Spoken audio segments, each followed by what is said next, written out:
90 ayat yang ke-12. Demikian bunyinya. Ajarlah kami menghitung hari-hari kami sedemikian, hingga kami beroleh hati yang bijaksana.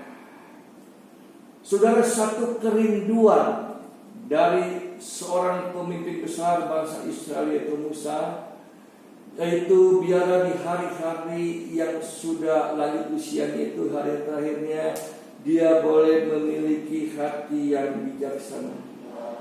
Hati yang bijaksana artinya hati yang dapat mengerti isi hati Allah dan mengikuti keinginan Allah di dalam pribadinya.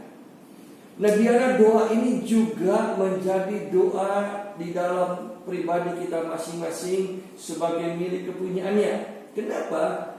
Saudara, kita menyadari bahwa tidak lama lagi kita akan tinggalkan tahun 2020 dan akan memasuki tahun 2021. Tahun 20 ini walaupun ya banyak masalah, persoalan, sakit, penyakit dan lain sebagainya, tapi puji Tuhan kita dapat lihat pimpinan dan pertolongan Allah sehingga kita dapat ya hampir saja melalui untuk masuk tahun 2021. Dan mari kita persiapkan diri kita untuk masuk tahun yang baru nanti ya. Biarlah kita mengisi hari kita lebih lagi bijaksana daripada waktu-waktu yang lampau, sehingga hidup kita makin lagi dapat ya disukai, ya makin hari makin dapat menyenangkan hati Allah. Saudara, mari kita lihat ya bagaimana caranya kita mengisi hari-hari kita dengan bijaksana. Dalam suratan 1 Petrus pasal 4 ayat yang ke-7 berbunyi demikian. Kesudahan segala sesuatu sudah dekat, karena itu kuasailah dirimu dan jadilah tenang, supaya kamu dapat berdoa. Saudara, ya Rasul Petrus menasihatkan di dalam kehidupan kita, bagaimana kita bisa mengisi hari-hari kita dengan bijaksana, sehingga benar-benar kehidupan kita makin hari yang makin dapat kita dekatkan diri atau hidup dekat dengan Allah. Di dalam ayat ini dia awalnya dikatakan bahwa kesudahan segala sesuatu sudah dekat.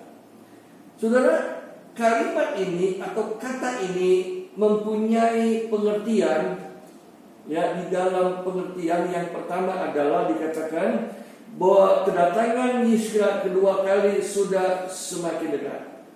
Kita sebagai anak Tuhan memang kita sedang menantikan kedatangannya pada kali yang kedua. Ya, di mana dia akan datang sebagai raja di atas segala raja. Dia akan menyelamatkan, membangkitkan orang-orang yang percaya dan menjemput gerejanya yang sempurna. Tetapi sebelum kedatangan pada kali yang kedua, ada tanda-tandanya yang Yesus beritahukan kepada kita. Yaitu diantaranya dikatakan akan terjadi peperangan. Ya, bangsa akan bangkit melawan bangsa, terjadilah musibah, ya bencana-bencana alam, gempa-gempa bumi, ya yang terjadi. Ya, kita lihat bagaimana juga sekarang banyak gunung-gunung sudah mulai aktif, sudah mulai ya menyemburkan, gunung-gunung api sudah mulai menyemburkan. Akhirnya ya, lalu datangnya balas sampar penyakit-penyakit yang mengerikan. Dan itu semua adalah tanda-tanda ya menjelang kedatangannya pada kali yang kedua. Dan ini sudah mulai dibuktikan bahwa kita harus menyadari bahwa memang waktunya sudah tidak lama lagi. Oleh karena itu jangan kita terus fokuskan hidup kita dengan perkara-perkara jasmani, dengan kesenangan jasmani, dengan kesenangan dunia. Itu yang bukan tujuan kita, karena kita hidup dunia ini hanya sementara. Tapi fokuskanlah hidup kita dengan perkara-perkara surgawi, yaitu perkara-perkara rohani, yang sehingga kehidupan kita boleh makin hari makin bertumbuh di dalam iman ya kita kepada Tuhan. Nah, yang pengertian yang kedua, kedatangan sudah dekat, itu berbicara mengenai hari kematian. Ya, hari kematian kita kapan saja bisa terjadi. Saudara, siapapun dalam dunia ini ya, suatu waktu akan meninggalkan dunia ini. Apakah dia orang kaya, orang yang menengah, ataupun bahkan orang yang miskin sekalipun, ya apakah dia memakan makanan yang bergizi, ataupun juga memakan makanan yang kurang gizi, tapi satu waktu makan meninggalkan dunia. Sebab Firman katakan sudah ditentukan satu waktu manusia akan mati. Nah saudara, ya hari kematian kita makin dekat. Tahun berganti, itu artinya batas umur kita sudah semakin pendek. Kita akan tinggalkan dunia ini. Dan kalau kita menyadari ini, marilah kita isi hari-hari yang terakhir di dalam kehidupan kita sebaik-baiknya, dengan hidup yang bijaksana. Bukan lagi kita hidup dengan keegoisan kita, dengan hawa nafsu kita, ya, dengan kemauan-kemauan kita. Tapi kita boleh belajar hidup, ya, untuk tahu senantiasa, ya, mengutamakan Allah di dalam hidup kita. Boleh belajar hidup untuk dapat menyenangkan hati Tuhan. Karena selagi masih ada kesempatan, selagi Allah masih berikan nafas hidup dalam hidup kita, mari berbuatlah segala sesuatu yang dapat menyenangkan hati Allah, karena kesudahannya sudah semakin dekat. Lalu apa yang dikatakan? Karena itu kuasalah dirimu dan jadilah tenang. Saudara, ya, kehidupan kita ini ya seringkali bisa terpengaruh dengan situasi kondisi yang terjadi di sekitar kita. Apa yang terjadi, apakah kejahatan terjadi, ya, aniaya terjadi, ya, penyakit-penyakit terjadi, kesulitan ekonomi terjadi, kadang-kadang bisa mempengaruhi kehidupan kita. Ya, bisa saja hal itu dapat ya mengacaukan pola pikir kita, iman percaya kita kepada Allah. Sehingga tidak jarang ya bisa saja terjadi anak-anak Tuhan pun ya alami putus asa dan bunuh diri. Oleh karena itu firman Allah mengajar kepada kita, ketika kita menghadapi itu semua, belajar mari kita kuasai diri kita dengan sebaik-baiknya. Kuasai, ya. Jangan sampai kita terpengaruh dengan situasi kondisi yang terjadi sekeliling kita. Tapi kita sebagai anak Allah, kita kuasai hidup kita supaya kita tetap dapat tenang. Ya, bahwa Allah tidak pernah meninggalkan kita. Allah tidak pernah membiarkan kita. Tidak sekali-sekali Dia akan melepaskan kita begitu saja, tidak. Tetapi di mana saudara dan saya berada, di situ Dia ada untuk kita. Karena Dia sudah berjanji bahwa apa? Bahwa Dia akan menyertai kita sampai kepada kesudahan alam. Ya, saudara, oleh karena itu kuasai diri dengan sebaik-baiknya.